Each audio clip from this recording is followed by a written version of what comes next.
Hello, everyone. Thank you very much for joining us today.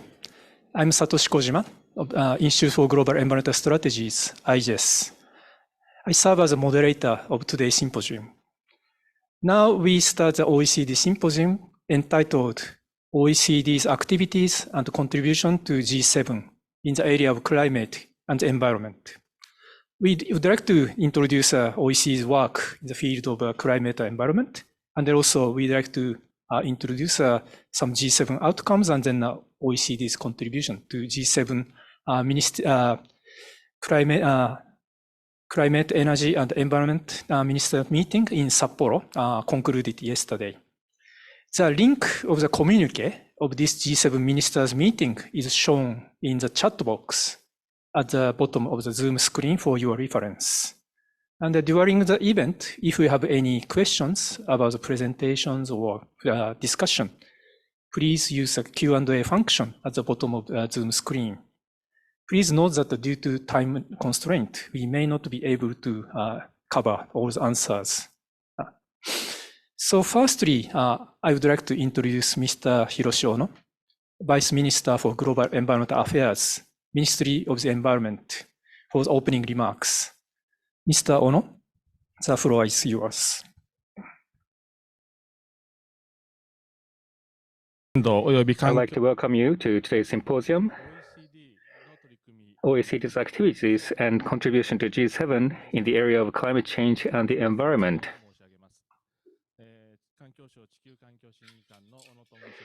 I am Ono, Deputy Director.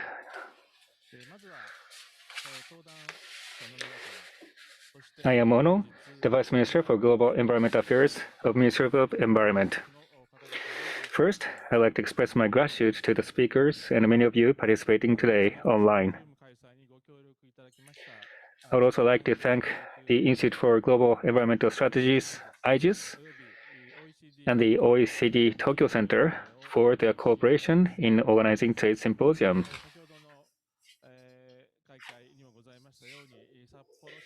As was mentioned, in Sapporo, last weekend, the G7 Ministers Meeting on Climate, Energy, and Environment meeting was held. The communique was adopted and successfully concluded yesterday.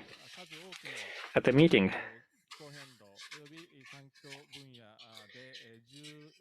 there were many important outcomes from the meeting. I'd like to share with you the three of them. First is the establishing the initiative, which is called the G7 Alliance on Nature Positive Economy, toward the realization of a nature positive economy that mainstreams biodiversity conservation into corporate management. The second is the adoption of the principle for high integrity carbon markets to ensure the quality of carbon markets, which are key to mobilizing resources toward the achievement of net zero. And thirdly, to share information on policy promoting zero emission products and services as a demand side measures, the platform for net zero and well-being in life was established. They were the agreements made.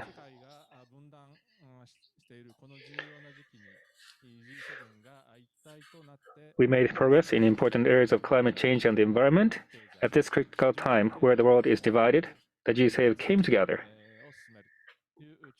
The strong message of achieving decarbonization, nature positive economy, and circular economy in an integrated manner was able to be delivered to the world. The ministry meeting was given meaningful inputs from the preparation stage from OECD on the nature positive economy, carbon markets, and demand side measures. I have to say, it was obvious that such contributions led to the important outcomes I just mentioned. I'd like to emphasize that. After this, Dr. Kelly Ann Jones, Deputy Secretary General of the OECD, will give us her keynote speech about what the OECD is doing today in the area of climate and environment. The OECD has been working on many important initiatives.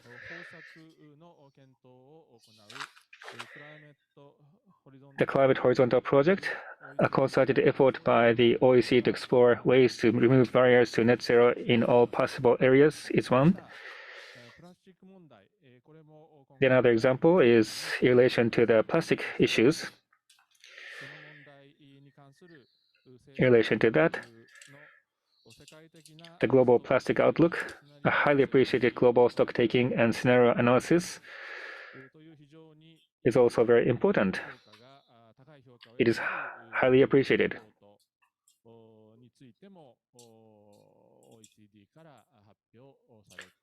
That was another outcome of the OECD work. And there are many others.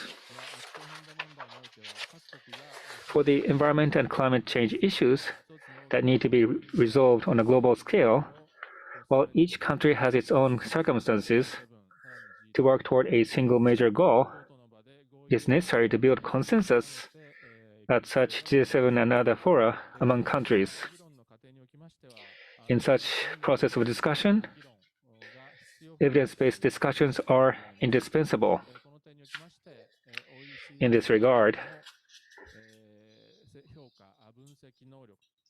the OECD's capability for making evaluation analysis are making great contribution, and expectation is high for its future contribution as well. At the beginning of the panel discussion today, Professor Kanye from Keio University will talk about the expected role of OECD in climate and environment. Professor Kanye's many outstanding achievements and activities related to SDGs are known to many. Professor Kanye also served as a bureau for a OECD working group in the past. Professor has a close relationship with the OECD as such. Today will be a valuable opportunity to hear his insightful thoughts on the role of OECD in the field of climate and environment based on his insights into the SDGs. Now, next year will mark the 60th anniversary since Japan joined the OECD. I hope that today's active discussions will lead to the OECD's further successful activities in the environment and climate field,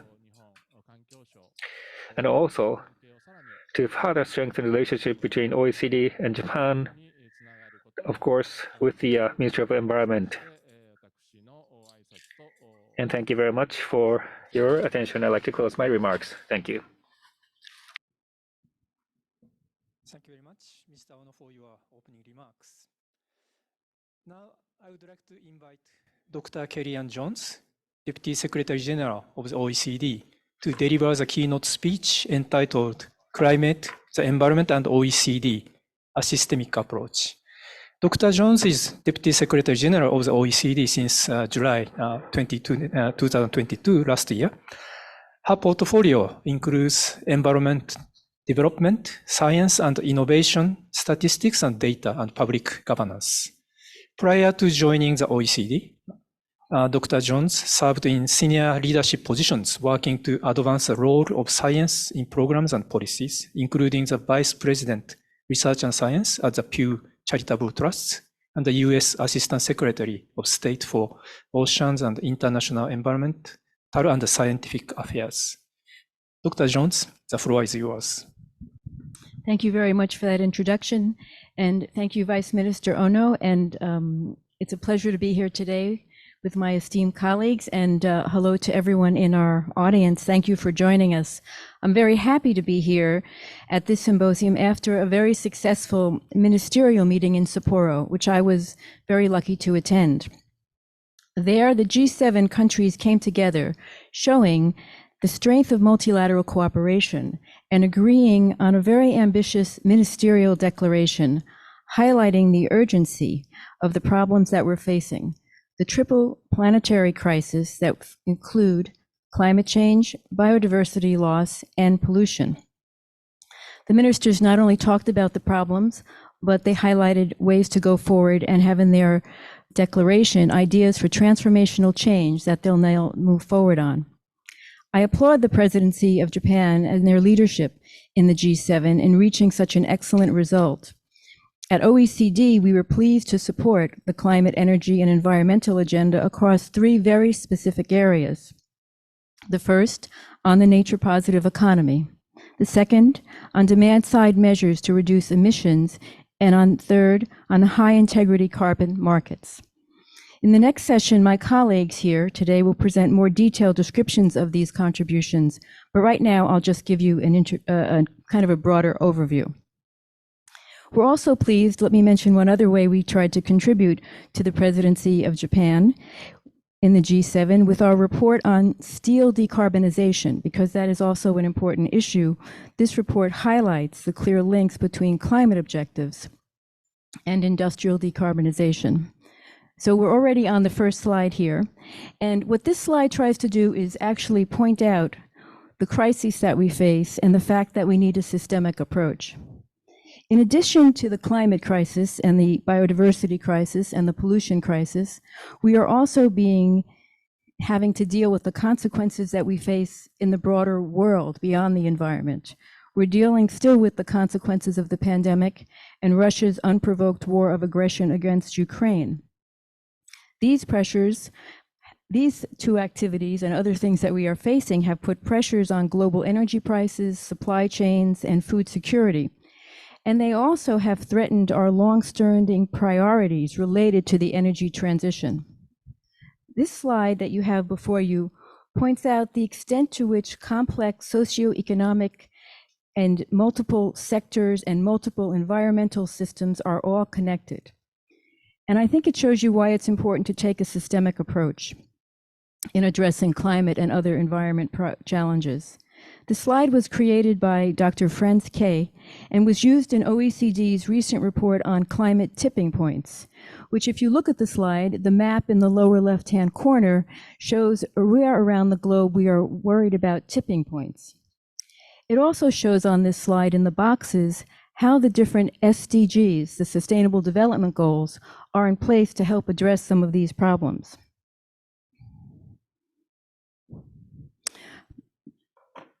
Given where we stand right now, we recognize that we have an urgent need to act, and we need to really work in a systemic way to harness what we are facing in nature with climate change and what this means to our society.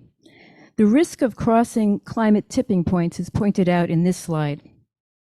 We now know that these will likely happen at much lower levels of warming than we previously thought. For example, the Amazon forest dieback beyond regeneration would have cascading catastrophic effects on biodiversity, water resources, and on our climate. It would also have devastating effects, socioeconomic impacts for the people living in the area. We also know that time is not on our side. The recently released IPCC 6 assessment report shows that the pace and scale of actions that we are taking today is insufficient to tackle climate change. Global average warming will likely exceed 1.5 degrees before the end of the century on the basis of current commitments. More intense and frequent climate hazards are expected across the globe, leading to economic and ecosystem and human losses. And of course, as we all know, vulnerable communities are more disproportionately affected. So the urgency and the complexity of this issue requires a systemic approach. And by systemic, what I mean is across natural systems, across social systems, across economic systems, and across political systems. It requires a whole of government and a whole of society approach.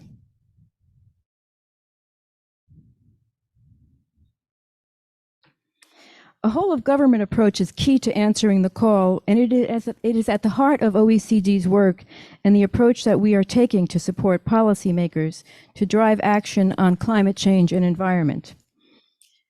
At the OECD, we consider climate change to be, of course, it's a natural phenomena, but it is also a fundamental socioeconomic challenge. With a long history of addressing the economy and environment interface, OECD is working across multiple sectors and disciplines on this. OECD's Environment Policy Committee was created over 50 years ago. And drawing on this long history of policy, the policy committee's engagement, and having multiple domains of expertise in OECD, we are able to cut across these topics just as governments are asked to do. We look at policy domains in areas related to economics, tax and trade, agriculture, industry, innovation, and labor policies. And we try to provide policymakers with the whole of government perspective on addressing climate change and these other environmental problems that we face. Allow me to give you an example of one of our cross-cutting projects, which I think Vice Minister Ono mentioned, although my Japanese is not very good. I can't seem to move this one. Oh, there it is. Okay. So on this slide, we have outlined what is called the cross-cutting project on climate and economic resilience, or the name that it has been given is Net Zero Plus, because it is not just getting to the net zero, it's also looking at all of the implications this has for our society and our citizens. We support countries in delivering transformational climate policy. We draw on the multidisciplinary reach of the OECD. And we are applying systems thinking to safeguard the resilience of the global transition to net zero, because we want to build a resilient system to the impacts of climate change. This project also includes implementing strategic foresight to stress test and future-proof net zero strategies. The top of this slide sort of shows you the range of topics that we have expertise in at OECD and that we try to integrate to understand what the best policies could be. At the bottom, we have an example of what some of these transformational climate policies might be from a country perspective, where we do specific studies. So we've looked at transport in Ireland, and we've looked at modeling public finance implications, and we've also been looking at carbon pricing modeling. So we work on a general look across the whole area of expertise and then try to come down to very specific policies that can work. This next slide is another example of one of our cross-cutting efforts. This is called the Inclusive Forum on Carbon Mitigation Approaches. And what this project tries to do is draw on our economic and tax and climate policy expertise together. The forum aims to facilitate the sharing of data and information on the full spectrum of domestic emissions reduction policies in countries around the world. This is an inclusive forum, meaning that this is a forum that includes many countries beyond the membership of OECD. It has two parts. It will look at an inventory of policies, and it will also look at how are those policies really affecting carbon emissions. It will facilitate evidence-based mutual learning and provide an inclusive way for discussions about the best policies and the best ways forward. But beyond climate, which is very urgent, we must also continue to keep our attention on other critical environmental issues and harness the very important synergies between climate action and impacts and other environmental policy efforts. Failure to hurt and reverse biodiversity loss comprises nature's ability to provide essential ecosystem services. It compromises the ability for nature to do the things that we depend on, but we don't often give nature credit for. We rely on biodiversity for such things as crop pollination, water purification, nutrient cycling, flood protection, and carbon sequestration. If we lose biodiversity, this brings serious risks to economy, business, and society. We are seeing rising political momentum to address this challenge. Through the Kunming-Montreal Global Biodiversity Framework and yesterday's G7 meeting and the commitments that came from that, we're moving towards a nature-positive view of the world. At the G7 meeting, a new alliance among the members was established, the Alliance on a Nature-Positive Economy. This is a very important step forward as it brings visibility to this important concept. While there is no commonly agreed to definition on this term yet, the current thinking is certainly that it implies an overall state of nature that stays in the condition it is in today or improves.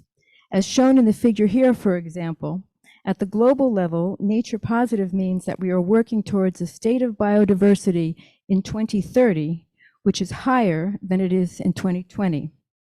And when we think about nature positive, one thing that's an easy way to think about is it's a positive view of nature where we recognize its value that it brings to our society and all of the opportunities it offers.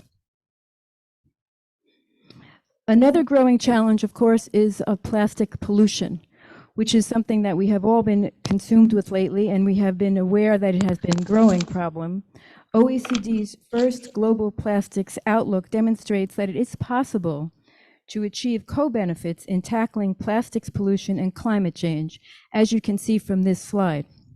On the left-hand side, you can see that working on carbon emissions does have a positive impact on plastics. We also can notice on the right-hand side of the slide, which I think is not as visible as it could be, that indicates that when you are dealing with carbon emissions, you can also affect other pollutants such as black carbon, which has an impact on health. So these different environmental issues are very plugged into climate and how we look at a systemic approach to how they interact with each other, but also a systemic approach to developing policies. We definitely must be focused on such a systemic approach, even though it is challenging, because it is needed to really deliver transformational climate policy and environmental policy. Our efforts need to reflect these very close connections between climate change, biodiversity loss, and pollution, while also making sure that we have our eye on the wider socioeconomic drivers and how socioeconomic factors are influenced when these policies are put in place. The OECD's multidisciplinary approach mirrors what we need in that we have the expertise and we are working hard to integrate across this expertise to provide policymakers with a whole of government approach and policies that cut across these very different sectors. We look forward to continuing our close collaboration with Japan and the G7 in support of the transition towards net zero and nature positive economies, as we all strive together to achieve a healthy and resilient environment for all. Thank you very much. Thank you very much, Dr. Jones, for your excellent keynote speech. So yeah, based on your speech, so it's clear that OECD covers a wide range of issues, and then how systemic approach is very important to address global challenges, which are very complex and then interlinked among them. Thank you very much. So now let's move to the next session. We have two OECD experts for presenting OECD's contribution to G7 Ministers Meeting on climate, energy, and environment. First, I would like to invite Dr. Shardul Agrawal, Head of Environment and Economy Integration Division, Environment Directorate, OECD. Dr. Agrawal leads the work on resource productivity and circular economy, economic environmental modeling, empirical analysis, and trade and environment. Dr. Agrawal has published extensively and served as a coordinating lead author for the fourth and fifth assessment report of the IPCC. So Dr. Agrawal, the floor is yours. Thank you very much, Mr. Kojima, for the introduction. Vice Minister Ono, distinguished ladies and gentlemen, it's really a pleasure to be back in Japan and presenting a part of our contributions to this year's G7 presidency of Japan. So I'll be sharing some insights on some of the inputs we have provided to Japan on demand-side measures for environmental sustainability. So to start off, let me just refer to some text from the communique from yesterday from the Energy and Environment Ministers meeting. And the communique notes that socio-cultural options, behavior, and lifestyle changes supported by policies, infrastructure, and technology can help end users shift to low emissions intensive consumption. And of course, then it goes on to highlight what the policy priorities would be for the G7. And this is really an important step to have recognition of behavior change and demand side measures more generally as part of a G7 communique. And we at the OECD certainly applaud this development. But this is 2023. Let me take you back 40 years in time. And I'm going to be talking about, for 1 minute, about growing bananas in Aspen, Colorado. This is the image of Aspen most of you might have in mind. It's a world famous ski resort in the Rocky Mountains. Temperatures often drop below 20 degrees, 30 degrees, and it doesn't matter whether it's Fahrenheit or centigrade at that point. Right here in Aspen, this house was built in 1982. It's a fairly large building, 400 square meters. There is no conventional heating, 99% passive solar, and it generates more energy than it uses. It even grows tropical fruit. This is the person, his name is Amory Lovins. He heads the Rocky Mountain Institute. He built this building as a demonstration that we can get all the comfort and services we need without consuming resources at the level we do. And this is one of his banana plantations. In fact, the building is called the Banana Farm. So the first point I'd like to make is that while international recognition of demand side management is peaking now, it's not something that is very new, but it has renewed urgency today. The oil crises of the 1970s first piqued interest in both technologies and behavior to reduce energy consumption. But large-scale systemic change beyond niche examples like the one I showed you has proved elusive, while evidence of the importance of such measures continues to mount. So what are some key questions for policymakers, both in domestic policy settings, but also through G7 and fora like the G20 as well? The first question is, what is the potential of behavior change for climate mitigation and reducing other environmental pressures? A second key question is, what are the documented barriers to delivering on this large-scale behavior change? And then what kind of policies can address these barriers? Where is international coordination most useful? And that's probably the question for the G7. And how can demand-side measures be scaled up to match the urgency of climate action? So what is environmentally beneficial behavior change? It's not rocket science, and there are three core elements to it. First, we need to encourage behaviors that avoid unnecessary environmentally harmful consumption. So reducing food waste, for example, limiting the use of heating or cooling. Second, if we do consume, to shift consumption or activity towards less environmentally impactful activities. So shifting from car use to biking or public transport, sharing products instead of buying new products.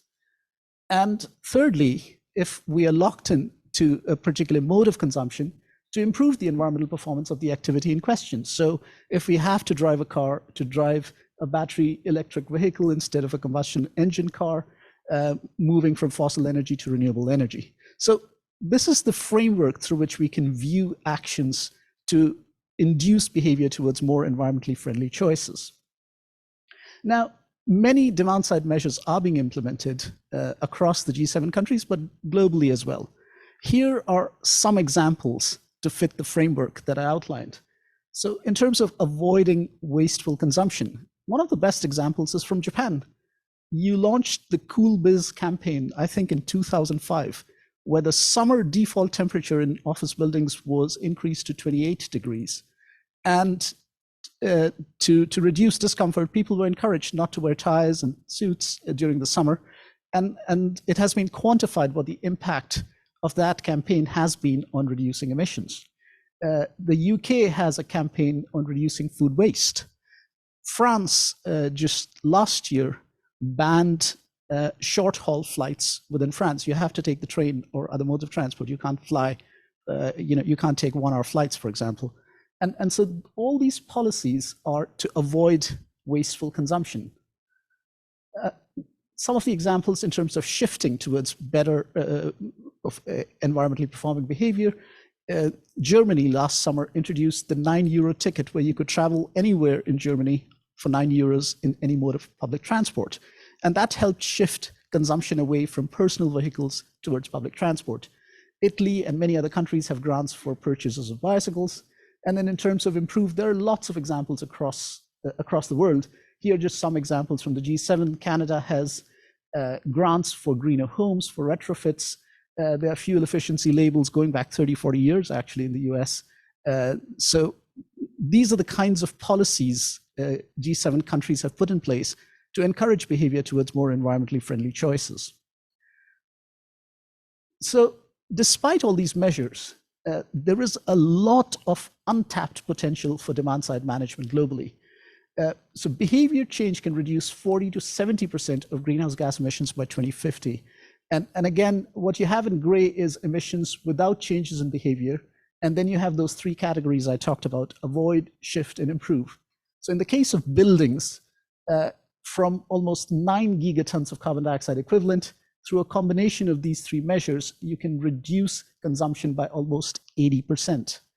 The picture is a bit different on transport. On land transport, a lot of the improvements are through improved technologies, primarily shifting away from internal combustion engines. That's land transport. On shipping and aviation, you'll see that a lot of the improvement can only come from avoiding certain unnecessary uses of those modes of transport, less so for shifting and improving. And then you have food systems, and then you have industry. So there's really a lot more that needs to be done if we have to deliver on global ambitions for net zero by mid-century. And another point I'd like to make, is that in addition to reducing greenhouse gas emissions, such measures can have co-benefits for well-being, such as health, as well as lower energy bills. Now, that was climate change, but there's a lot of other evidence also about the impact of such measures. If you reduce speed limits by 10 kilometers per hour, it could deliver fuel savings of 12 to 18%. Another study points to the impact of switching to plant-based diets, which can reduce land needed for agriculture by almost 80%. Then you have small changes in taxes, which can reduce consumption of plastic bags. Reducing heating temperatures by 2 degrees could save 32 billion cubic meters of gas annually. And this particular finding got a lot of attention, particularly in Europe, over the last several months in the wake of the recent energy crisis. So the question is, if demand-side measures are so great and there is so much potential, why aren't we seeing more demand-side measures? And there are at least 3 reasons for it. The first is what I'm calling capacity. Oftentimes, they need additional money, time to invest to figure those new measures out, but also supporting infrastructure to make adoption easier. But then there's a second question of awareness as well as motivation. Is the information about such measures and changes in behavior available widely to the public? And are there incentives in place to encourage people to switch behavior? And a final set of constraints is around psychological barriers. There might be cultural or social attitudes and norms. There might be myopia in terms of behavior, or there might be a difference between attitude and behavior, what we say we want to do and what we actually do. So here are all these constraints which are actually limiting our ability to better harness demand-side measures. And so demand-side measures, they require behavior change. But to do that, you also need enabling infrastructure and incentives for technology adoption. Some of these ideas are there in the Sapporo Declaration. Now, we've been working on demand-side measures for about 2 decades. So in 2002, so we published a conceptual framework on sustainable household consumption and did sectoral case studies. Then in 2008, 2012, and now in 2023, we have conducted 3 rounds of large-scale multi-country household surveys where we are looking at environmentally related behavior of households, what their attitudes are towards the environment, and what drives or motivates their behavior. And we have also done, over the last decade or so, a number of studies on behavioral insights and also some field experiments as well as empirical studies. So these are the 3 areas of work we've been working on for the last 2 decades. Let me just highlight a couple of examples from this work which could inform the way going forward coming out of the G7 declaration. This is an example from Behavioral Insights. We actually, I'm a bit hesitant because there's a Deputy Secretary General in the room, but we actually did a field experiment in the OECD offices where we lowered the temperature in the middle of winter by 1 degree centigrade per week.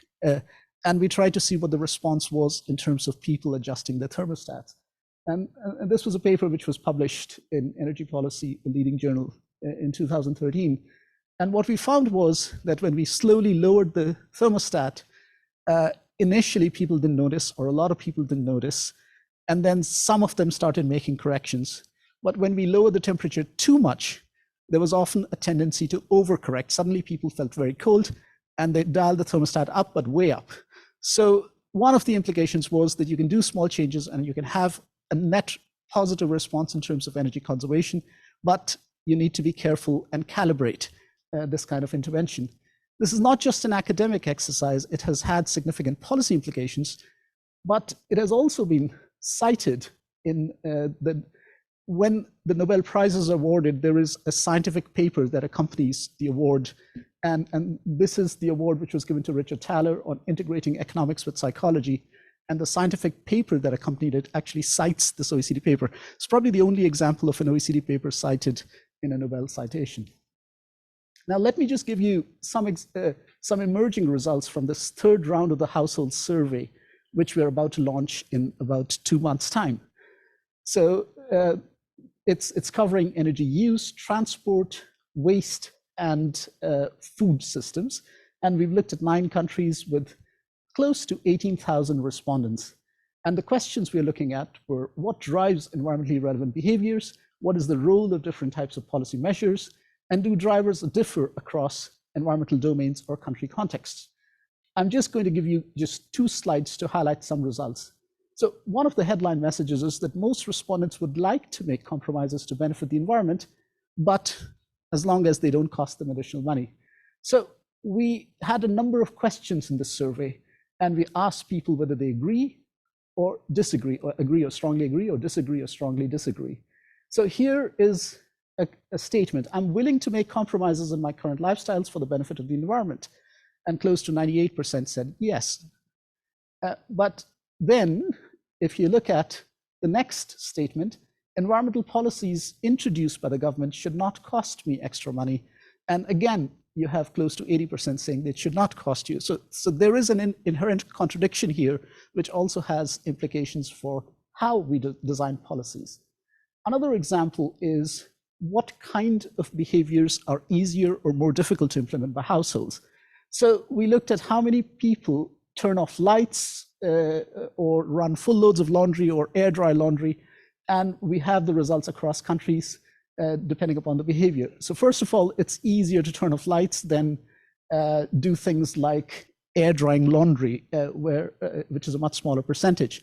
There are also differences across countries. So the North American countries, for example, households are much more reluctant to air dry laundry compared to European and other households. Now, in terms of why people don't engage in such behavior, I'd like you to focus on the top 4 colors, so blue, gray, and light gray. And the reasons are: I'm willing to change my habits, but I forget to do so. I do not know how to decrease my energy consumption. Environmental issues are important, but it is difficult for me to change my habits, and I will not see any personal benefit from changing my behavior. And those 4 reasons account for almost 50 to 60% of the explanation that people are giving why they don't engage in such kind of behavior. So very quickly, what are some policy implications from this? One of the key messages is that affordability and convenience are key household priorities. This is relevant for uptake of energy options, public transport, sorting, food purchases, and so on. Another thing we notice is that environmental behavior in one domain is associated with similar behavior in other domains. And environmental concern does not play a role in some behaviors. For example, dietary habits, things like red meat consumption. Even if your concern about the environment is very high, people don't necessarily, it doesn't impact dietary choices. So some of these issues need to be borne in mind when we design policies trying to influence demand-side management. So some final remarks. Sorry, it's not advancing. Okay. So demand-side management is central to an effective response to climate and other crises. And I've showed you a number of barriers why it has not happened. But I'd like to conclude on an optimistic note. I mean, 3 years ago, we would not have expected that suddenly one day to the next, entire societies could be locked down or everybody would be wearing masks. And this year, in the wake of the energy crisis in Europe, I mean, we've already seen significant changes in behavior in terms of energy consumption, reducing heating and so on, which are way higher than behaviors we could have even imagined a few years ago. So what I want to say is that there's much more elasticity to behavior than we would have thought a few years ago. And there might be a window of opportunity for policymakers to capitalize on this and induce more longer-term changes in behavior so that they're beneficial to environment. And what do governments need to do? Domestically, I think there's a high need to increase the stringency of policies to avoid wasteful behaviors, and at the same time, increasing the affordability and availability of sustainable choices. And I'd just like to conclude by saying that G7 can certainly lead the way by raising the profile, as it has done recently, and facilitating coordination across countries. Thank you very much. Thank you very much, Dr. Agrawala, for your interesting presentation. And then, yeah, congratulations, citation by Nobel laureates. It's very exciting. Anyway, okay. So now I'd like to invite the next presenter, Dr. Walid Wesrati, Acting Head of Climate, Biodiversity and Water Division, Environment Directorate, OECD. Dr. Wesrati was previously a full professor of environmental economics at Agro Campus University of, Angers, I cannot pronounce properly, in France, and then visiting professor at Newcastle University.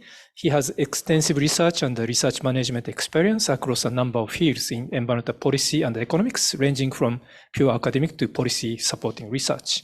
So Dr. Wesrati, the floor is yours.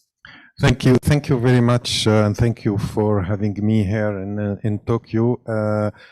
I'm asked to complete the presentation that Deputy Secretary General Jones gave about what the OECD contribution can help in the context of G7 presidency of Japan. And we are preparing right now 2 reports, one concerning the nature positive economy and the other one on voluntary credit carbon market. So initially I was attended to make 2 presentations, and then I decided to merge them and then to find a common determinator. So it was mainly linked to what I call the high environmental integrity. That would be for both. So that's we'll go through how we create a nature positive economy and how to deliver ambitious climate goals with a robust carbon market.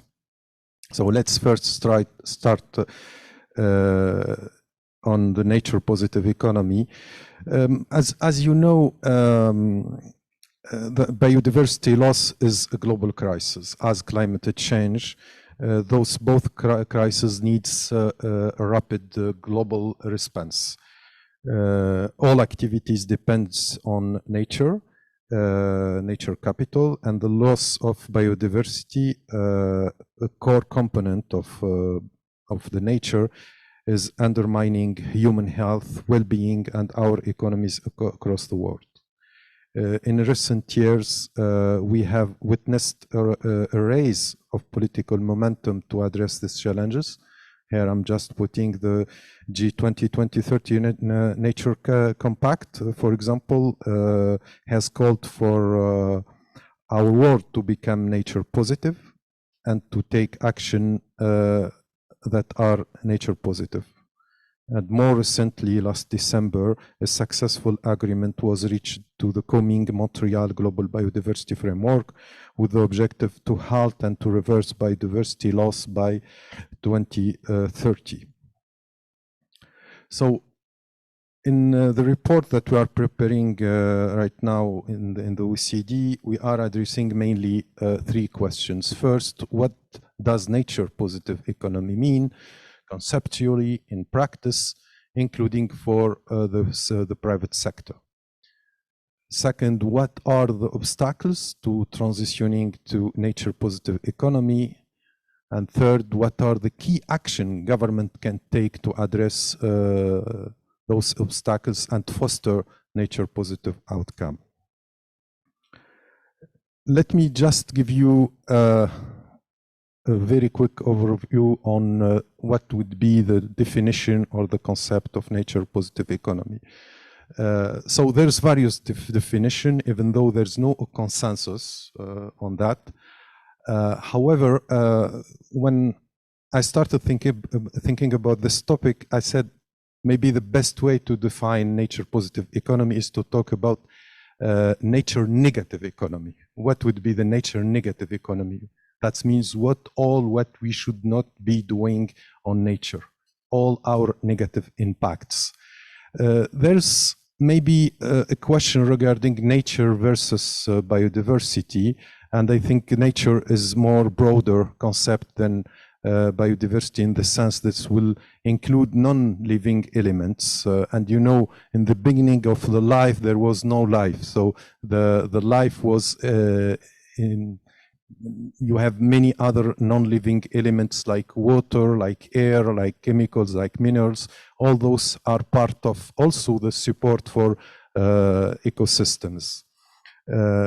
In its report, the International Union for Conservation Nature described nature positive as effort to halt and reverse the loss of nature measured from its current statute, reducing future negative impacts alongside restoring and renewing nature. So there's a need to have a baseline, and the figure I'm putting here that can show you that if the target is to reach zero net loss of nature in 2020 or more, so then what we can have as positive nature outcome is to be sure that more than restoring what is existing, so also to increase the nature on that. And this will have an important implication in terms of defining a clear goal, in terms of time bound, consensus on the scope on biodiversity, and also alignment at all level, national, sectorial, regional, also company and project level. Broadly speaking, a nature positive economy is one that realizes nature positive outcome. So that's the nature positive outcome that we can target here. So what are the main obstacles to achieving a nature positive economy? So first, there's a misalignment of economic incentives. Fundamentally, the true value of nature and biodiversity, it's not reflected in the goods and services we derive from it. This classically known as a negative externality, which is not which is unpriced mainly, because the value of biodiversity and ecosystem services are not reflected in the market prices.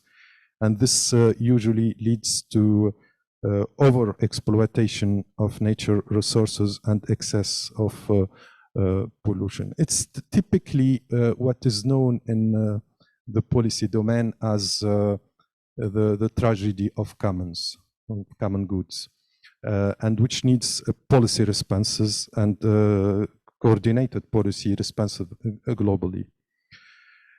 This is further worsened by data and information related to this, so metrics and measurement challenges.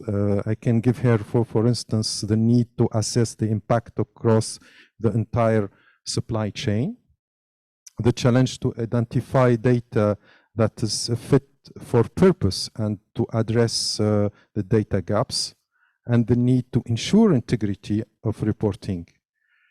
Companies may claim to be nature positive, but it will be critical to ensure they are taking the necessary actions and delivering the necessary outcomes to make such claim. Thirdly, there are also competitiveness and distributional concerns that needs to be addressed. Here I can, for example, refer to the issue of lack of level playing field across countries and companies. Also minimizing and avoiding leakage of harmful activities from one company or any jurisdictions to another, and ensuring a just transition to nature positive economy. And finally, what we put under other enabling condition is also obstacle that include the lack of sufficient public and private finance. And you remember in December in Montreal COP15, governments agreed to scale up finance up to $200 billion per year from all sources, private and public. Underinvestment in technology, such as to avoid or to minimize biodiversity impact from production process, while ensuring other goals, such as food and energy security. And the often siloed approach that are taken to address biodiversity loss, climate change, and circular economy challenges. For example, investment in climate action, such as renewable energy and land-based mitigation approach could undermine effort to achieve a nature-positive future if biodiversity is ignored.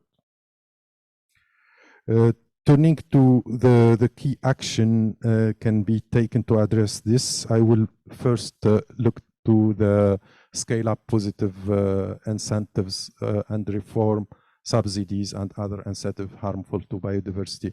As you can see from this figure, you have the classical categories of action for policy incentives to protect biodiversity.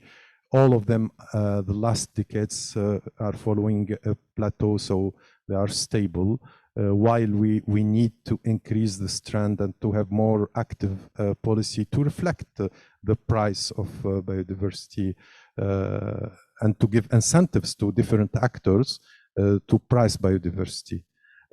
Again, as many economists said, when there's no price doesn't mean that there's no value. So the value is there even it's not priced. And those policy can give a price signal to the agent to act. But I'm not reflecting also another element which more related to environmental harmful subsidies here, which also have to be considered carefully and to start having an active policy to phasing out harmful subsidies. Our recent or last figure on environmental harmful subsidies is giving $800 billion in 2020, which is public money given to activities that can harm biodiversity. Phasing out this will first save a lot of money for other investments such as those going to protect biodiversity and enhance the nature positive economy. On data, so support work to address data and information gaps and metrics and measurement challenges. That's something very important. Science-based targets network, that's the work of some of this networks and international organization that can be highlighted here. Government can also encourage business and financial institutions to set specific, measurable, ambition, realistic, and time-bound targets. Also to assess, disclose, and address biodiversity nature-related issues. That's one of the point discussed in COP15 and under the target 15 of the global biodiversity framework. And that's the need to observe all the situation. The data problem is really a big challenge because we can claim that there's active policy to get a net positive economy, But if you cannot measure the situation, you can have self-assessment. If it's not comparable, if you don't have a baseline, if you don't have a concrete indicators where you are, the metrics have to show you the evolution. That's make any policy action like without any clear idea where we are and where we are going. So the outcome depends a lot on this failure. That said, to be very optimistic, new technology today help us a lot to evolve in that sense. And we need to go beyond national indicators or local or regional indicators to have more international benchmarking at that regard. Another key action is competitiveness and distributional issues. That will take multilateral commitments, very important. And here I would like to thank Japan and the Japan presidency of G7 to put this forward as a nature positive economy that can help also to foster the level playing field and promote dialogue across governments, businesses, workers and local communities, many actors.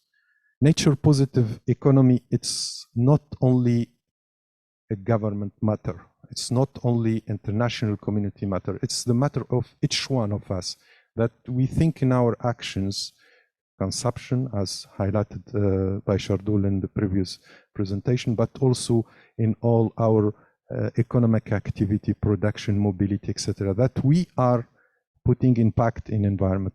So the way how we do it, that we engage a positive result, that's the nature positive economy. It's put our society in a new trajectory, a new pathway that can help not to worsen the nature crisis that we are living now. It's a kind also of reaching climate objectives, but here we are talking about specifically to biodiversity. But this will also raise problems regarding competitiveness, because some businesses, mainly those who are oriented for international trade and those who have markets, that maybe can get an issue related to environmental dumping or some competition will not work.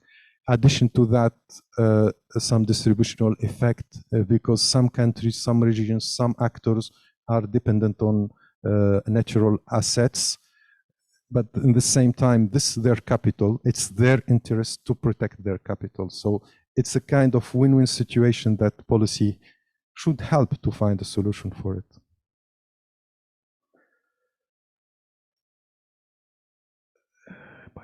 And finally, foster other enabling. Here again is to scale up public and the private finance for nature. As I said before, that mobilizing resources for investment, it's a key element right now.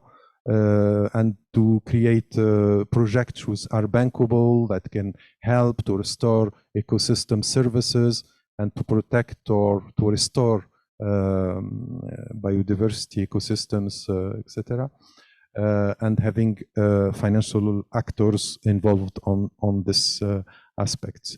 So anyway, and I would insist again that we need an ad hoc vision when it comes to nature positive economy, in the sense that considering the nexus between biodiversity, climate action, circular economy, all these terms that we are using in our daily policy dialogue, which can mobilize and give more optimistic view for the future.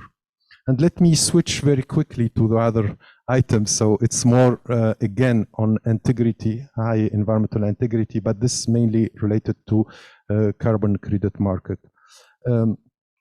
Here, as you know, a number of country regulated entities and companies are in demand of carbon credits to meet their national contribution determinant. So that's obligation under the carbon pricing instrument or net zero targets. The carbon credit markets enable actors to sell one carbon credit effectively in exchange of removal reduction of 1 ton of carbon dioxide. For example, thanks to the deployment of renewable energy, or the protected of forest or reforestation. That's a different element. Here you can see actually how the carbon market goes from the credit demand from companies, from countries to companies, and what are the context. But mainly, as you can see here, the companies are in independent mechanism, which is covered 74% already of the credit supply, and net zero target on climate.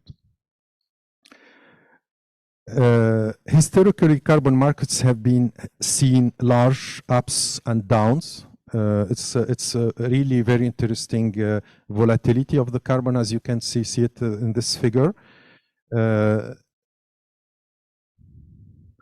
In the early years of carbon markets, the clean development mechanism and compliance trading dominated, and over the past decade, the voluntary carbon market has provided some continuity for carbon credit market, but the market has not fully recovered. There are now renewed momentum for carbon markets. This is much thanks to corporate climate commitment and the international agreement on rules for CDM, Carbon Development Mechanism, replacement mechanism under Article 6 of Paris Agreement. In light of this boom, how can carbon markets get in right this time around? So here I'm just presenting some of this opportunity. So there's huge potential growth in demand, corporate to net zero commitments, potential to mobilize finance for mitigation, could also accelerate scale-up mitigation action where policy is sufficient. And you can see at the same time some risks, and the risks are very important. In our upcoming report, we will highlight these risks. One of them is lacking carbon credit quality in terms of a lot of standards, a lot of claims sometimes are not really harmonized, because the market is really fragmented and there's some greenwashing concerns. Those concerns come often in the media, and here I pass very quickly because you know there's some lot of concerns and critics on the voluntary carbon markets, and this should draw the attention of governments and policy makers to pay more attention to the integrity of this market. This market, we know it's very powerful to reduce emissions and to help with the mitigation plan. And more private actors are involved and taking the price of their activities. Better is for this global target. However, if it's not regulated, if you don't give like a kind of signals, what would be the standards for this credits, carbon credits, then maybe there's a problem for its optimal functioning. I'll pass all these details because, as I said, it's really very fragmented from the credit side, supply side and the demand side. And this involves multiple stakeholders that try to improving that, but still it would be one of most important recommendation here. It would be important to invite government to be concerned about the functioning of this market. Pass all this, sorry, because I'm quite late on that. So that's some of the consideration that we are giving in this report. So carbon market can operate internationally and intertwined with both national and international policy that would have implications. So first, a shared vision for market integrity. That's maybe something on which the OECD can help further. The clear pathway where we are going, what is the timeline for it, and working together to limit further fragmentation of the market. That's maybe some the targeted and proportionate engagement to have.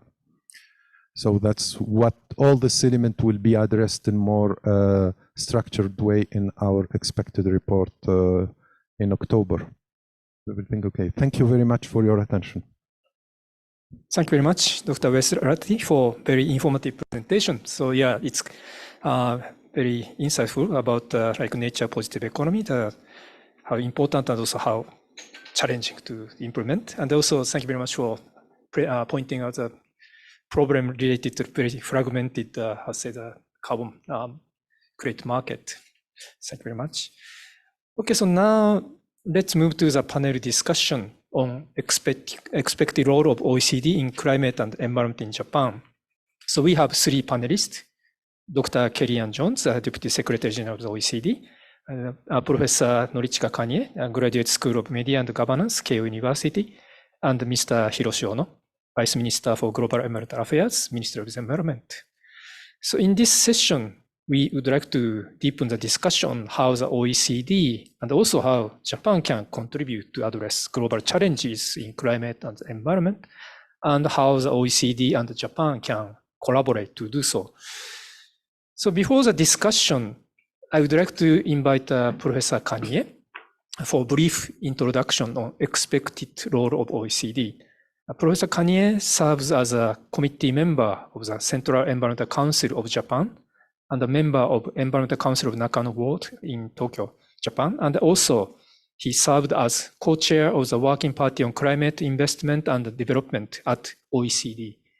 His research interests include governance, global environmental politics, and multilateral diplomacy with particular focus on climate change. So Professor Kanye, the floor is yours.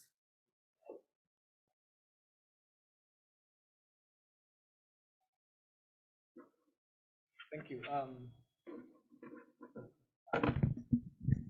Thank you. Thank you for your kind introduction. So as introduced, I was quite deeply involved in the OECD before 2015 when the Sustainable Development Goals was made. And I was actually living in Paris for 1 year since 2009 for just 1 year. And around that time, I was also working closely with OECD, and learning from that experience, I prepared this one paper, which is what I thought would be a potential way to make use of OECD for Japan. But I was inspired by my former speakers, and I added a few more slides during listening to your presentation. So I will rather go quickly to go through this slide. So as many audiences may know, that OECD is one of the largest multilateral think tanks of the world. And I think one of its benefit is the quality and reliability of data. And data is quite important for telling people the truth.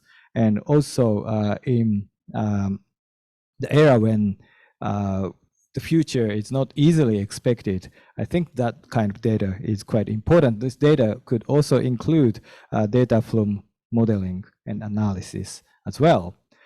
Also, I think that one quite important dimension of OECD is its peer review functions. We scientists have peer review, and peer reviewed papers are quite valuable. But what is important for OECD is peer review, but made by nation states, which is quite unique and quite important. So we can test the reliability of our argument in academic world by the review made by other peer scholars. But here at OECD, that can be made by your policy colleagues, and that is very important and unique. That's one quite important dimension. So we should revisit this importance of largest think tank of the world is an OECD. Secondly, OECD is an organization for economic cooperation and development, and it is about development. we are talking about development a lot. Millennium Development Goals was made in the year 2000, targeting 2015 as the target year. Now it's revised and development turned into sustainable development, and our sustainable development goals is targeting 2030. Both of them has development to at the end of the second in row is development, Millennium Development or Sustainable Development. But one question that we are facing is how to get development more sustainable, and sustainability by itself is need to be considered a lot and thought about. In case of sustainable development, actors may also be diversified rather than just focusing on nation states. So that also complicates this concept of sustainable development. And now around the UN, people started to talk again a lot about beyond GDPs. The Sustainable Development Goals, at the end of its target, it says that to explore beyond GDP measurement, and that is getting more and more important. But we don't know what comes next to gross national development as a measure, GDP. So we have to think about what comes next to GDP when we think about the beyond SDG era, which is beyond 2030. So that is also a challenge of this organization for international cooperation and development, I think. But international organization, especially multilateral organizations' role is norm building. And this is one of the most important dimension of multilateral organization of any kind. Sustainable development goals is also making international norms by making goals, and by the way of goals, it narrows down what is needed for the future world. But it also is trying to build international norm. So that is also something that we should bear in mind when we think about the role of OECD for Japan. And finally, when we think about making international organization, and of course OECD is one of them, but this is not limited to OECD, I think, is that Japan is one of the member states. So there are things to say in international organization as a member state, but when it comes to the consensus at international organization, then we can make use of that consensus to motivate and to move the domestic society as well. So this two-way usage of international organization is, I think, quite important. In other words, if there's important role, important idea that could be shared by many other colleagues in the world, then we can make it as an international agenda rather than bilaterally arguing by itself, and then use what is said at international level as a rationale for changing the domestic environment. So this is what I prepared for today's opening remarks for this panel, but I added 3 more slides. So could I just go through very quickly what I put together? This is one slide that came from the Global Sustainable Development Report, which will come in this September. I'm writing together with other 15 colleagues this report to be released at General Assembly this year. And I was I got the permission that I can also share this one slide with you today. The transformation is the main theme of this report. And we identified and we actually draw several literature review and coming up with this transformation figure that many transformations start with emergence phase, where lots of things are happening and lots of levers are trying to increase the transformation, but also there are impediments for this transformation. And then until it comes to a certain tipping point, it doesn't go spread out towards many other parts of the world. But when it comes to acceleration phase, and acceleration requires many different mechanisms, including market mechanism, but including also policy push. But when it comes to the acceleration phase, it can grow to increase the number of substances or number of levels of activities, and then it can finally reach stabilization phase. And this is quite important to bear in mind. Next one, please. At the halfway to 2030, we also conducted some evaluation of the current status of sustainable development goals. And as you can see here, and as you can recognize in many other data, that the progress is very slow or even negative at the current status because of many issues involved, including the war, including climate change, but also including COVID-19's impact. So we're in a really difficult condition now, but we have to make transformation in order to reach something like sustainable future. So here is what I think is an important role for OECD. First of all, to identify the using the data, the current progress towards sustainability, current status of where we are in the way towards sustainable future. And secondly, to identify what is important to induce transformations at different stages of transformations, starting from emergence towards acceleration, towards stabilization. We tried to draw some lessons out of our investigation into sustainability for this GSDR, but we were not able to identify the common essence for this sustainable transformation in many reasons, but partly lack of time. But with the capacity of organizations such as OECD, I think this is possible. So I think that's one of the expectations that I have for OECD.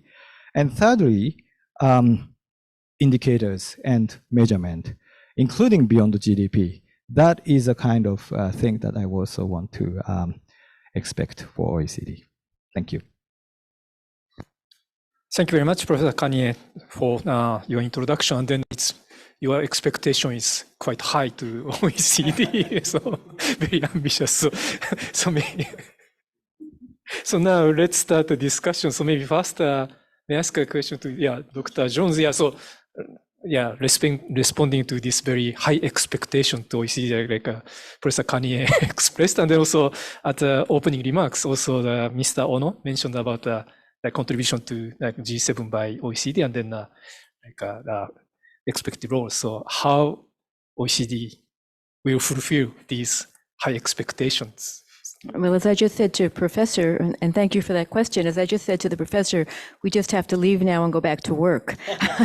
I think that's the first thing, but thank you for those comments and that overview.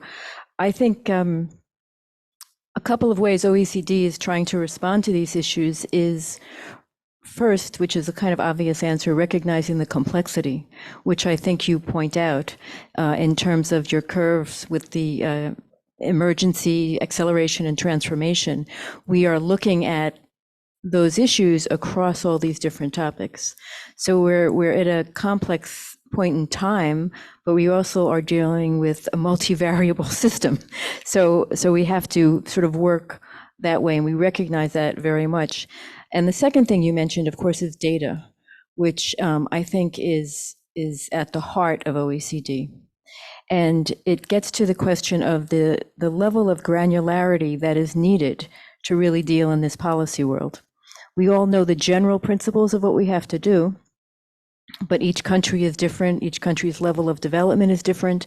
And so therefore the data needs to be different. You have to have the data from all of them so you can look across. And I think that's one of the things that has been, it's part of, it's been said, it's OECD's DNA, it's its heart, it's what makes it able to make these sort of comparisons and policy recommendations. And then on your, I thought was your really third point was the issue of beyond GDP. And that has been coming up in many discussions, and I have dealt with it from two perspectives in OECD. One is that we have a center that deals with well-being, inclusiveness, sustainability, and equity, the WISE Center. And so they sort of are looking at SDGs and how they're being implemented and looked at in OECD members, and how do all of these pieces cross-cut, and that's informing some of the discussions. And also with our statistics and data directorate, they are very involved in the discussions with nations and their national statistic accounts as to how do you think about this? Because it's not a simple evolution, but it certainly is a necessary one. So I think those are very specific answers, but I do think it's the balancing act for OECD to look broadly and look very specifically, to look at regions and to look at countries, to be dealing with communities, because in some of our areas we look at communities and states. So I think our work is cut out for us, but I think we have laid the groundwork and sort of our structure and some experience to hopefully contribute some policies to our members and beyond. Thank you. Thank you very much. And then also, Professor Kanye also pointed out the uniqueness of OECD as a review means because you have a member countries, and then for your publication always there's a review process involving not only experts but also country like delegates. So maybe so this is also another strength. Okay. All right. Thank you very much. Okay. So now So I'd like to ask a question to Mr. Ono. So in the opening remarks, you mentioned that an initiative called the G7 Nature Positive Economy Alliance was established in order to realize a nature positive economy in private sector business management. So could you elaborate how to implement this initiative, and then what kind of roles the OECD is expected to play? Thank you very much, Kojima-san. And first of all, thank you very much, Carrie-Ann, and OECD as a whole for your contribution to the successful adoption of the communique yesterday at the Sapporo Ministerial Meeting on climate and energy and environment. And your contribution is really, really helpful for us. And I also thank Professor Kanye for your ideas, for sharing your ideas on your expectations to OECD. And I fully agree with your views on the expectation, including the additional 3 very difficult and tough ones, and inspired by your, the remarks, I also have several more expectations to OECD, but those are not so, the tough. I hope it's straightforward and very specific. So during the course of this panel discussion, I will, explain my additional expectations to OECD on top of the several expectations I also talked in my opening remarks. On your specific questions on the G7 Alliance on Nature Positive Economies, which was agreed upon at the yesterday at the ministerial meeting on G7 climate, energy, and environment, there are quite specific documentations on the terms of reference for the G7 Alliance on Nature Positive Economies, which lays out detailed, the work and the governance and next step issues, which all of the audience could download from the website of Ministry of the Environment. If you are very much interested in that specific terms of reference. So today I would like to show you several key points of the terms of reference and the ideas of the G7 Alliance on Nature Positive Economy. By the way, Dr. Walid explained, my previous speaker Walid explained about the definitions or concept of nature positive economy, which I understand that which is still growing and still considered by the experts and government officials and businesses around the world. So that's a very interesting concept, and I think it's a good because all of you have an opportunity to put your thought in the discussion of the nature positive economies. The alliance which was agreed upon at the G7 meeting serves as a forum to share knowledge and create information networks on a voluntary basis in collaboration with the private sector and the civil society.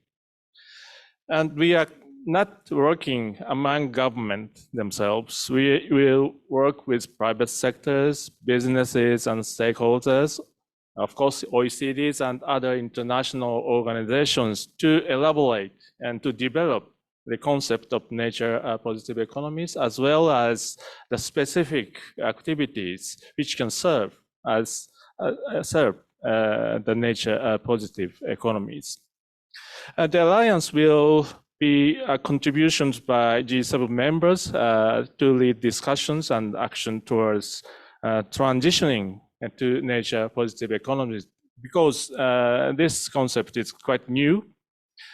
So we need to develop the concept on a concept basis as well as action basis. So we need to take a dual track approach.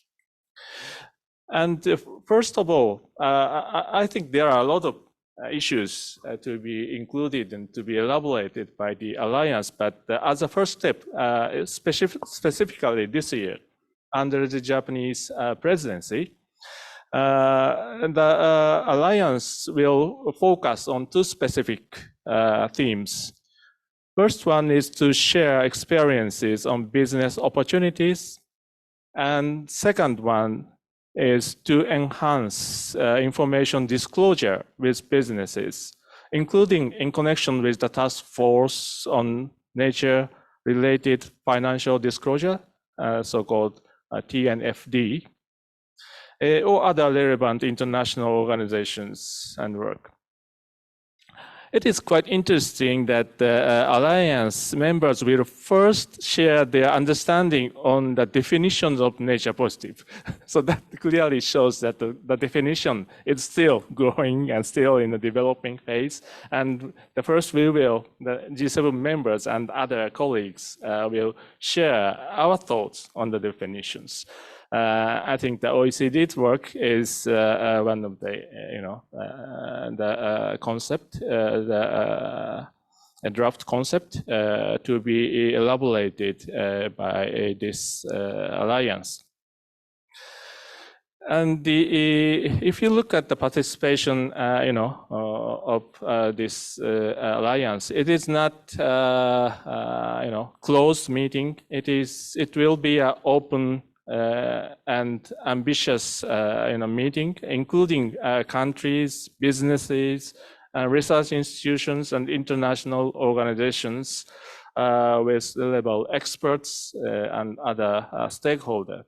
So I would like to, give all the audience and all the people who are interested in this process to give all of them a chance, opportunities to be involved and included in this discussions under this alliance.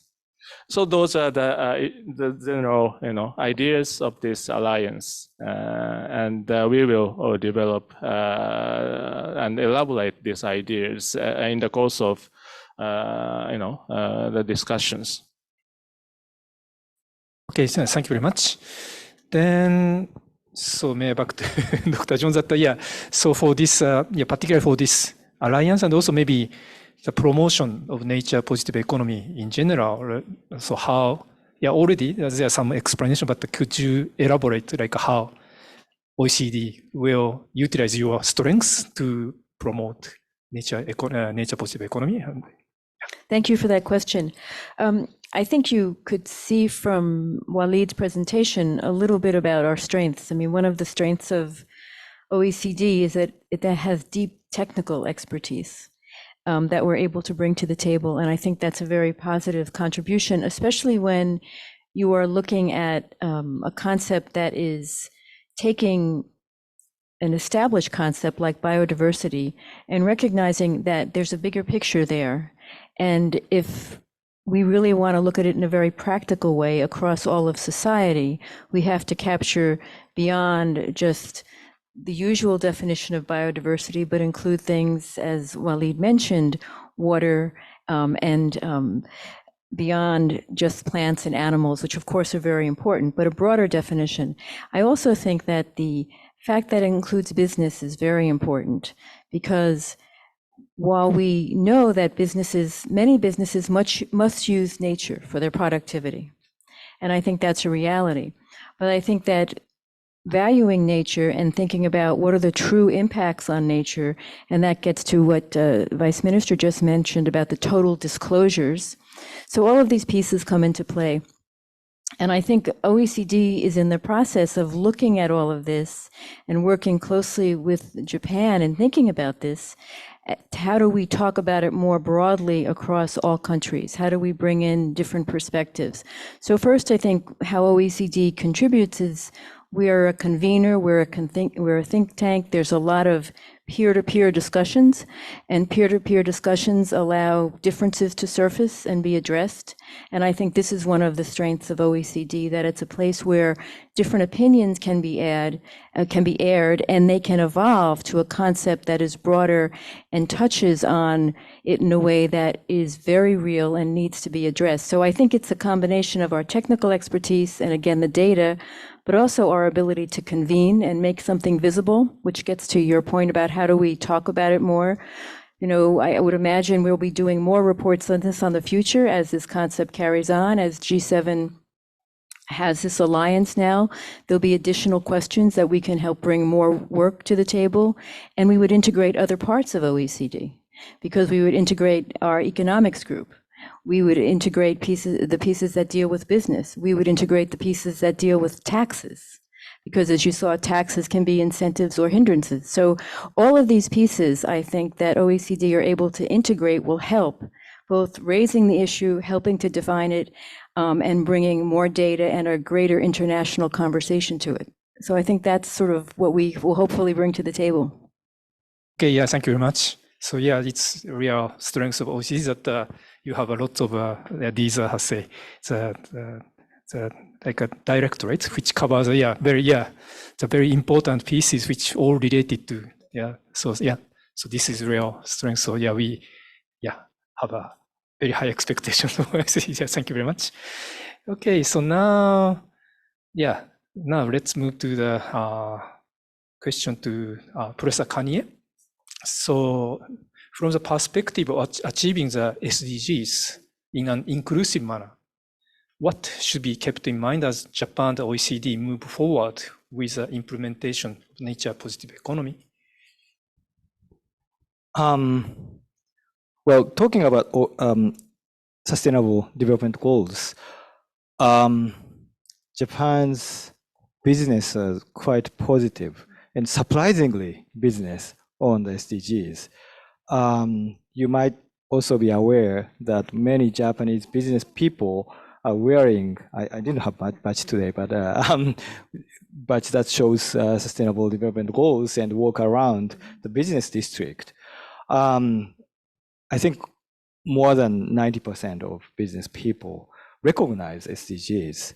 The reason why that happens is partly because their conventional way of thinking is quite positive about involving nature in their business activities. When you go back to history and dig into what Japanese historical way or historical relation with nature, harmony is quite well respected. And I think turning back to how Japan should use OECD, I think that sort of idea is something that Japan can bring into OECD for further discussion.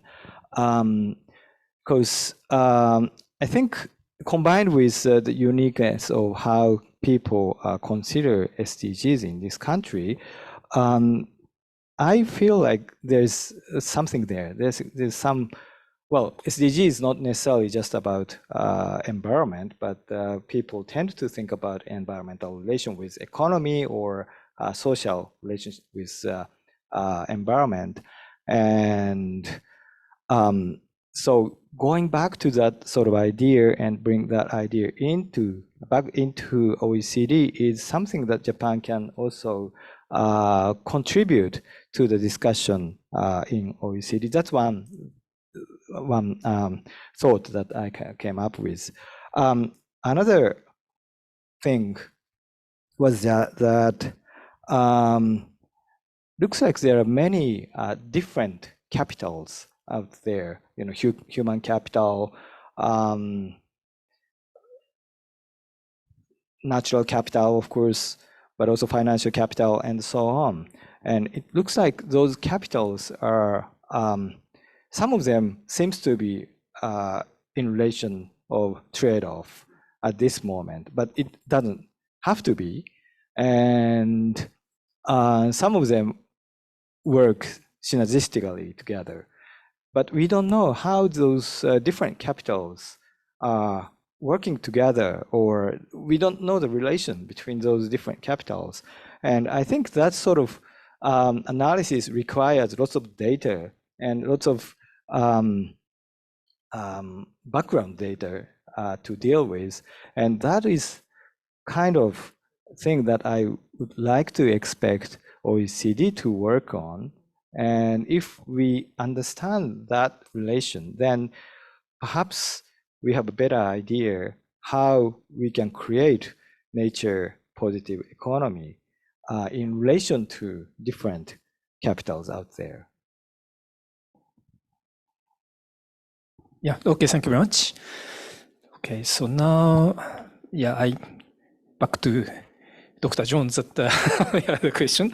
Okay, so now Sapporo G7 Ministerial Meeting highlighted the needs of transformative change, in which decarbonization and the nature positive economy and the circular economy should be realized in an integrated manner. So to realize such kind of like deep transformation.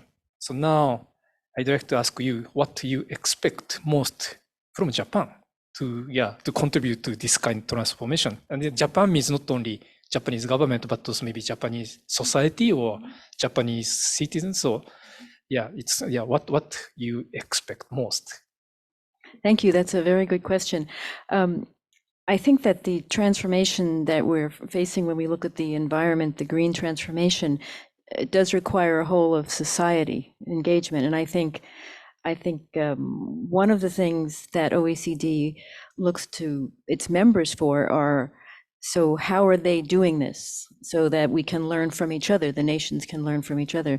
So I think Japan does bring their example to the table. And as Professor Kanye mentioned, the historic approach to nature and the harmony is something that Japan can share through its policies that other countries can learn from. So that's one thing for sure, and that's sort of one of the strengths of OECD. Everybody brings their experiences to the table. I think the other thing, of course, is the data, which is sort of goes without saying, and Japan contributes fully with data requests and everything that happens. Not all countries are as responsive as quickly as other countries, and those are different systems, and that happens, but Japan is a very active and engaged member, and that's something we look forward to. And the other piece is engagement across OECD. Because as I tried to point out in my brief remarks and in discussing our horizontal project about climate resilience, it involves engagement with many different groups, many different committees.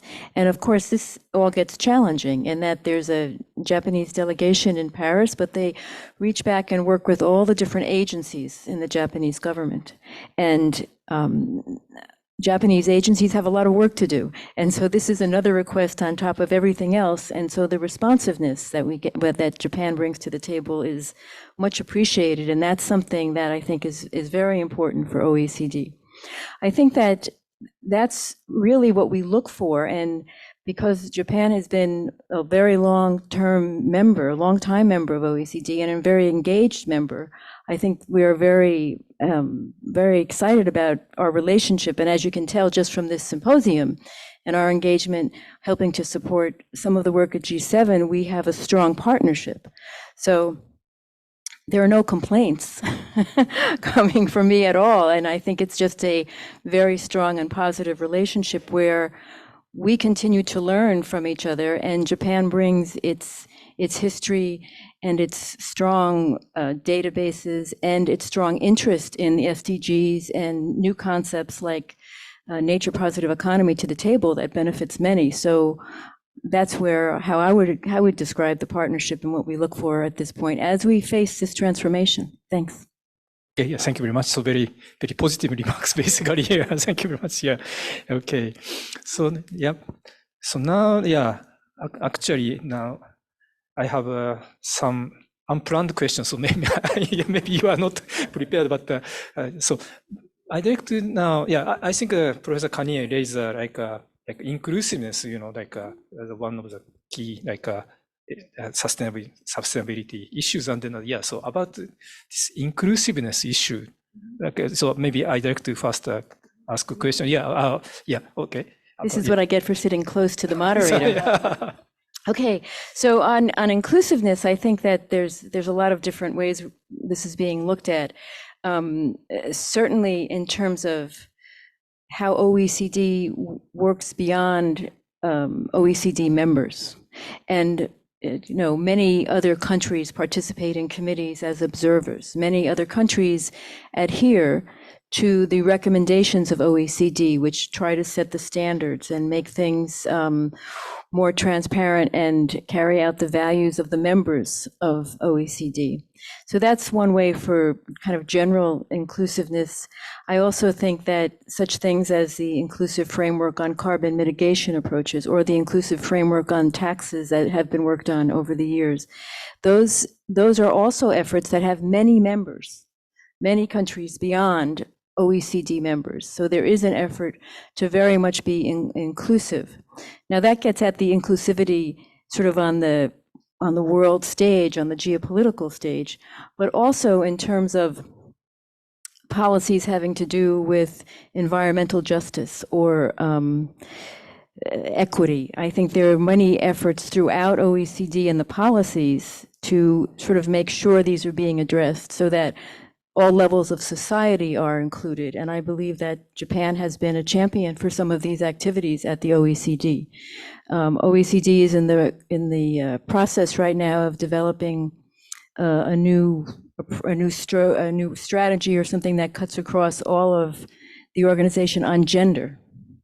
So there is complete inclusivity there. So I think from the inclusivity in terms of the geopolitical world of nations, we try to work on it that way so that issues are are discussed broadly, and that OECD standards and methods and processes are expanded beyond membership. And then in terms of social within nations, we try to deal with it as well. So individuals are included in the process of policy.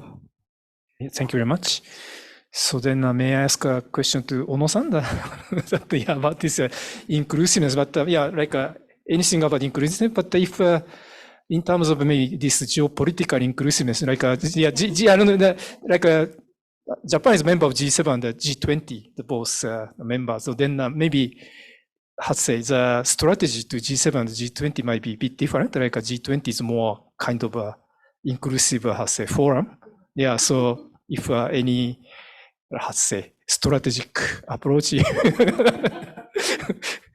Thank you very much for your very interesting and tough question. First of all, and thank you, Carrie-Anne, for your expectation to Japan and the Japanese government on the, the role of Japan to promote the integrated transformation to carbon neutral, circular, and nature positive economies, which I believe is the central message from the yesterday's G7 communique. And I also agree that the Japanese culture and history is quite in line with the circularity in terms of that we are very familiar with the concept of mottainai. And we are very familiar with the concept of living with nature. So we, the human being, is a part of nature rather than the outside of nature. So thank you very much, and it's fair to accept your, expectations to Japan, and not only asking our expectation to OECD. So on the inclusiveness. Yes, one issue, it is a quite broad and delicate and difficult question, but the one issue specifically, the collaboration between G7 and G20 is one of the central thought and central pillar of this year's Japanese presidency, because that India takes the presidency of G20 and Japan takes the G7 presidency, and India, Japan is both are located in Asian regions, and we have a very strong and long-standing friendship and relationship. And the both ministers are discussing on the possible collaboration between G7 and G20 for the last couple of months in the preparation of both G7 and G20 meetings. We have identified three possible issues. One is the lifestyle issues, which was also discussed by the shadow OECD. Indian government is very keen to raise the lifestyle and behavioral change issues in their G20 discussions, and the G7 in G7 Japan is also very keen to raise and have also raised the issue of the demand side approach, including lifestyle changes. So this is one very important element. And second one is disaster risk reduction, because Asian regions are very prone to natural disasters accelerated by climate change, partly flooding and heavy rainfall and others. So we could work with G20 to show our the menu and list of potential support to developing countries, not only in G20 but also all developing countries in the world. So this is the second potential area.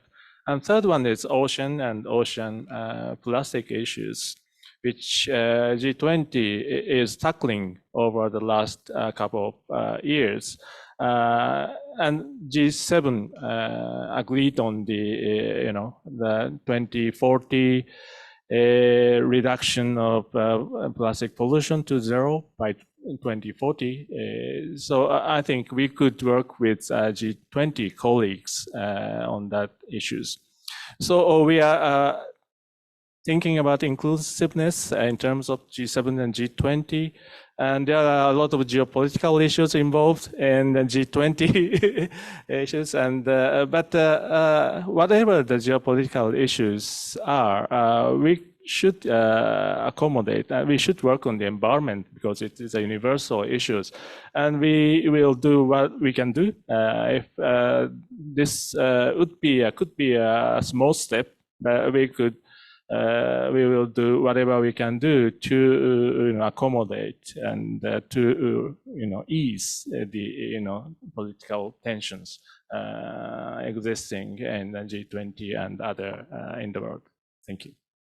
Thank you very much, Ono-san, even for the very sudden and then some bit difficult question. Okay, so so now it's a last question to Mr. Ono. So yeah, kind of concluding the question. So following today's discussion, we would like you to talk about how Japan, in cooperation with OECD, will push forward its policies in the field of climate change and environment, both domestically and internationally in the future. Thank you very much, and it's time to present my very concrete expectations to OECD. The expectations from government is very concrete and time-bound as well. The first one is on the Nature Positive Economy Alliance, and we are planning a couple of workshops this year to start the concrete activities of the alliance.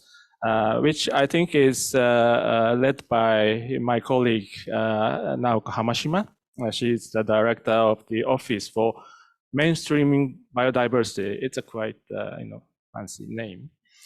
So she's leading the process. But I think the OECD is. I understand that OECD is currently developing a report on nature positive economy.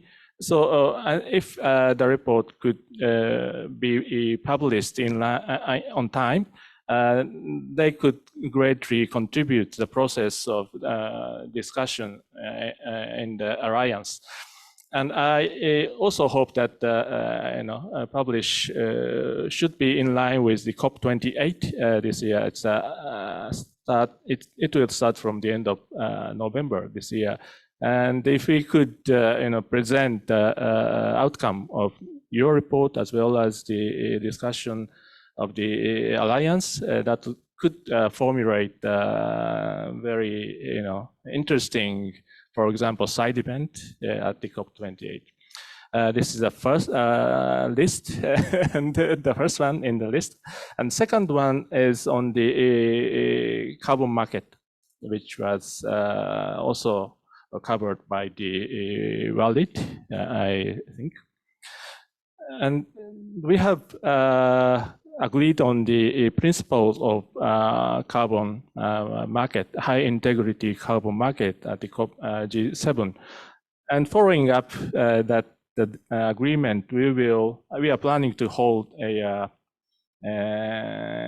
carbon market platform, which was co-organized by OECD and government of Japan, and to expand and to raise awareness of mainly the public sector to accommodate the principles which was agreed by G7. So this is the second item in my list. And this is the last one on the lifestyle change. And it's somewhat related to the questions from Kojima-san. And because the G7 and G20s are both very much interested in the lifestyle changes and behavioral changes, we are now discussing with Indian colleagues to hold a G7 and G20 joint workshop on the lifestyle change and behavioral changes, possibly during August to November. So I think we all know that you have a very good expertise on the lifestyle changes and demand side approach. So I hope OECD could contribute to that the developing process of the joint workshop. So those are the end of my wishing list, and I hope Kerry Jones can have a positive response. So maybe some positive response. Very much, Mr. Ono. Yeah, so lots of yeah. Yes. So I am pleased to say these things, of course, we have been discussing, and as you could tell from the presentations of Shardul and Walid, we are very deep into thinking about them, and the report for the Nature Plus economy is certainly moving along, and we have every belief that it will be on time as needed for the various events, including COP28. And for the meetings, they are also under development, and we're bringing the expertise that you saw today from my two colleagues to the table. And it all is working because of the close partnership, and we have discussions throughout the year. We have discussions leading up to G7 and every other meeting. So I think I'm able to say yes and be very positive about the expectations and that we plan to meet them. And beyond that, these are things that will continue, that we will hopefully work together to advance Japan's interests as well as the G7 interests that were spelled out in this communique. Thank you. Thank you very much. Okay, so now we have some question from the audience. So I think one question is from a university student. So about how like young generation can act for the like environmental issues, particularly climate change, because young generation will directly suffer from these impacts. So maybe may I ask Professor Kanye about how younger generation can act concretely to ensure, their better future. I don't know. I thought I was pointed out because I am constantly working with students, but maybe.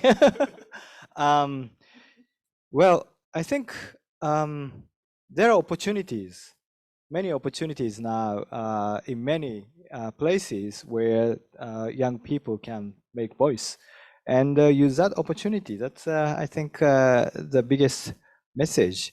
And online is also one tool that they can make a voice, and also through SNS, internet, new technologies, they can work together, and that makes even their voices much more valuable. So I think, yeah, go for it. Go for it. Okay. Thank you very much. Okay. Go for it. Yes. Okay. Then maybe so last question from the audience is to Dr. Jones, that like based on different developmental stage, there has a challenge might be different in environmental climate, like China, like India, China, emerging economy may have different challenges from developed country and also even low developed countries. So how OECD try to make a coordinated action by these different development stage countries?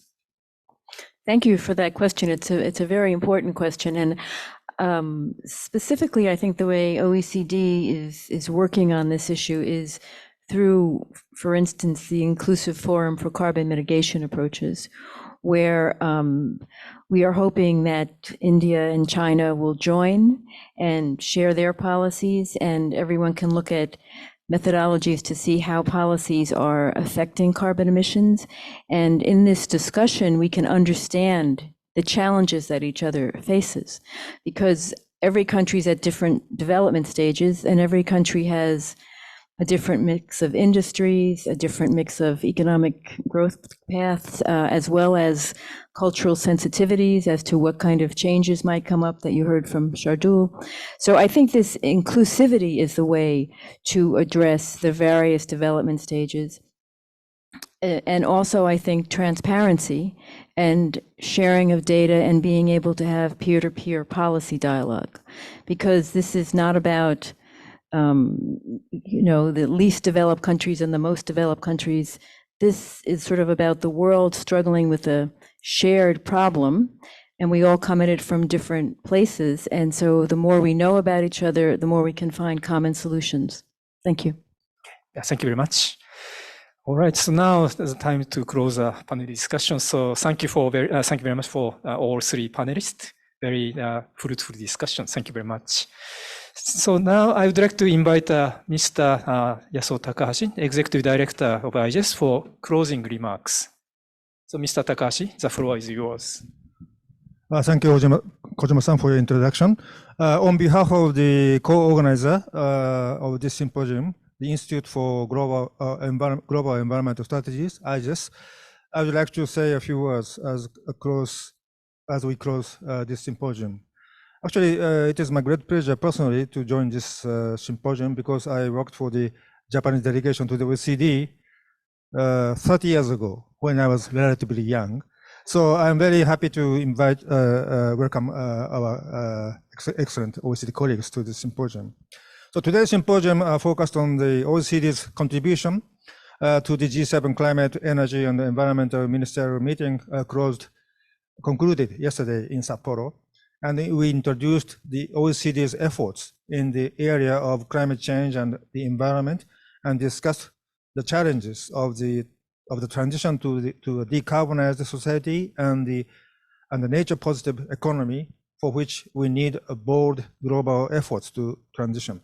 I believe that we are able to have a constructive discussion on how Japan and the OECD can work together to address these big challenges of transformative change of our society. As you may know, OECD has contributed significantly to the development of global environmental policies, including its major influence in the 1970s when it launched the famous polluter pay principle. Another area in which Japan and the OECD have achieved significant results in cooperation is in the efforts related to resource efficiency and circular economy, and recently efforts to address the marine plastics issue have been attracting attention. As part of this effort, IGES is now working with the Minister of the Environment and with the OECD to develop a regional plastic outlook for Asia.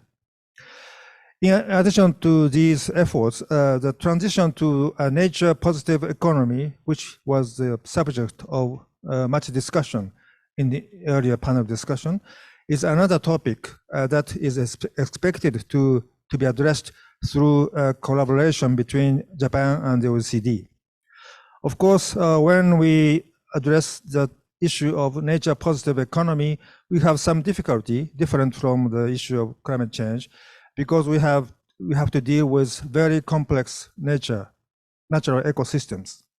However, just as the goal of transition to a net zero society has led to an increase in the level of ambition of climate change initiatives, it is expected that the goal of transitioning to a nature positive economy will contribute to an increase in the level of ambition of biodiversity conservation efforts in member countries. I hope that Japan and the OECD can work together to achieve significant results in this regard. In addition, I hope that Japan and OECD will achieve results in the area of demand-side initiatives and the use of carbon markets, which are included in the OECD's contribution to the Sapporo G7 meeting as an important area of cooperation between Japan and OECD. And I just would also like to contribute to this area. I'm very happy that if today's symposium has made a the audience more interested in these efforts. Finally, I would like to express my sincere appreciation to Dr. Kellyanne Jones, Deputy Secretary General of the OECD, and two additional excellent experts from OECD, Dr. Shabdar Agrawala and Dr. Walid Welaslati, and also Professor Norichika Kanye from Keio University, and my colleague, Mr. Hiroshi Ono, Vice Minister for Global Environment Affairs, Minister of the Environment, for their valuable contribution to today's symposium. And I'm pleased to know that around 400 people actually joined the symposium. So I would like to thank all the audience for their participation.